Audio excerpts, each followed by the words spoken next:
La Malinche, known also as Malinalli, Malintzin, or Doña Marina, was a Nahua woman from the Mexican Gulf Coast, who played a role in the Spanish conquest of the Aztec Empire, acting as an interpreter, advisor, lover, and intermediary for Hernán Cortés. She was one of 20 women slaves given to the Spaniards by the natives of Tabasco in 1519.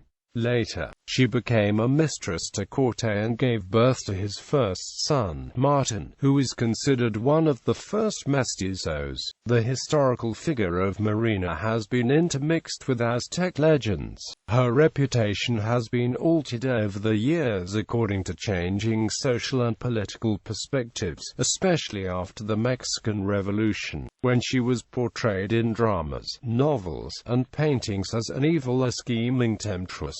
In Mexico today, La Malinche remains iconically potent. She is understood in various and often conflicting aspects, as the embodiment of treachery, the quintessential victim, or simply as symbolic mother of the new Mexican people. The term Malinchista refers to a disloyal country person, especially in Mexico. La Malinche was born sometime between 1496 and 1501, in a then-frontier region between the Aztec-ruled Valley of Mexico and the Maya states of the Yucatan Peninsula. She was named Malinalli after the goddess of grass, and later Tenepal, meaning one who speaks with liveliness. In her youth, her father Cacique of Painala died and her mother remarried another cacique, and bore a son. Now an inconvenient stepchild, the girl was sold or given to some people from Zicalango. Bernal Diaz del Castillo claims Malinalli's family faked her death by telling the townspeople that a recently deceased child of a slave was Malinalli. The Zicalango gave the child to the Tabascans. The conquest of Mexico. Malinalli was introduced to the Spanish in April 1519, when she was among 20 slave women given by the Chantalmare of Potencian after the Spaniards defeated them in battle. At this time, she was probably in her late teens or early 20s.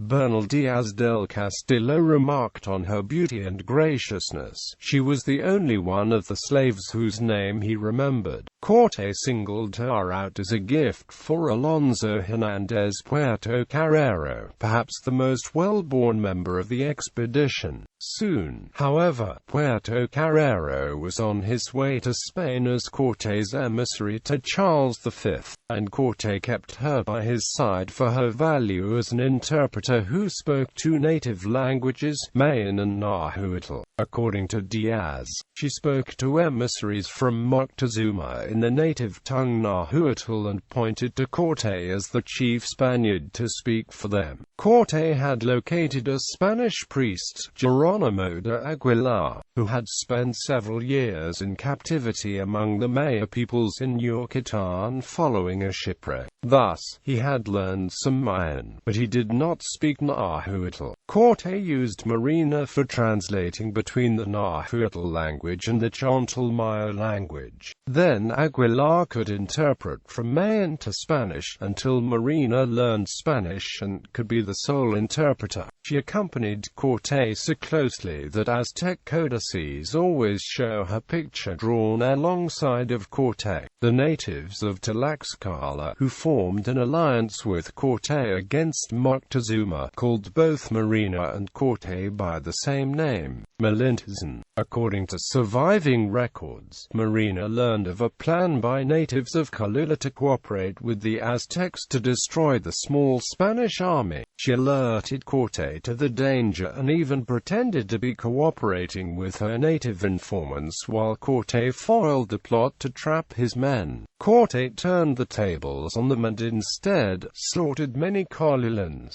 Following the fall of Tenochtitlan in late 1521 and the birth of her son Martín Cortés in 1522, Marina stayed in a house Cortés built for her in the town of Coyoacán, 8 miles south of Tenochtitlan, the Aztec capital city. While it was being rebuilt as Mexico City, Cortés took Marina to quell a rebellion in Honduras in 1524–26, when she is seen serving again as interpreter while in the mountain town of Orizaba, in central Mexico. She married Juan Jaramillo of Spanish Hidalgo. Historians such as Prescott generally lost track of Marina after her journey to Central America. Some contemporary scholars have estimated that she died less than a decade after the conquest of Mexico Tenochtitlan at some point in 1529. Historian Sir Hugh Thomas in his book Conquest reports the probable date of her death as 1551, deduced from letters he discovered in Spain alluding to her as alive in 1550 and deceased after 1551. She was survived by her son Don Martin, who would be raised primarily by his father's family, and a daughter Doña Maria who would be raised by Jaramillo and his second wife Doña Beatriz de Andrada. Role of Malinche in the conquest of Mexico. For the conquistadors, having a reliable interpreter was important enough, but there is evidence that Marina's role and influence were larger still. Bernal Diaz del Castillo, a soldier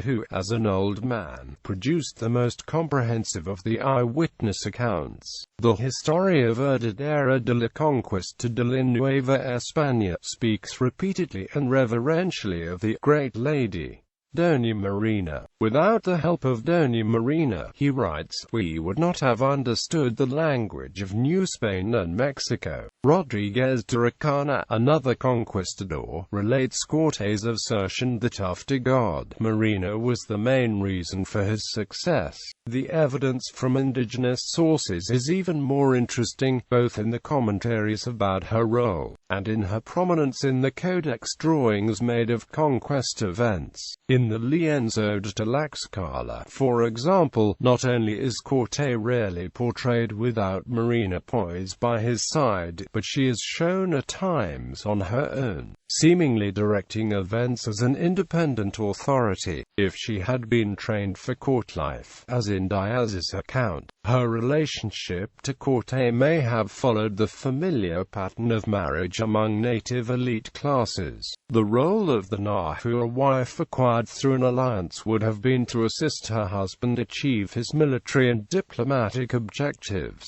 Today's historians give great credit to Doña Marina's diplomatic skills, with some almost tempted to think of her as the real conqueror of Mexico. Quote, in contrast with earlier parts of Diaz del Castillo's account, after Doña Marina's diplomacy began assisting Cortés, the Spanish were forced into combat on one more occasion. Origin of the name Malinche. The many uncertainties which surround Malinche's role in the Spanish conquest begin with her name and its several variants. At birth she was named Malinalli, or Malinal, after the goddess of grass, on whose name day she was born. Later, her family added the name Tenapol, which means one who speaks much and with liveliness. After being baptized, the 20 slave girls were distributed by Cortés amongst his Spanish captains. Malinalli then took the Christian name of Marina, to which the soldiers of Cortés added the Doña, meaning lady. It is not known whether Marina was chosen because of a phonetic resemblance to her actual name, or chosen randomly from among common Spanish names at the time. A Nahuatl mispronunciation of Marina as Malin plus the reverential zine suffix formed the compounded title of Malintzin, which the natives used for both Marina and Cortés because he spoke through her. Today in Mexican Spanish the word Malinchismo and Malinchista is used to denounce Mexicans who are perceived as denying their own cultural heritage by preferring foreign cultural expressions.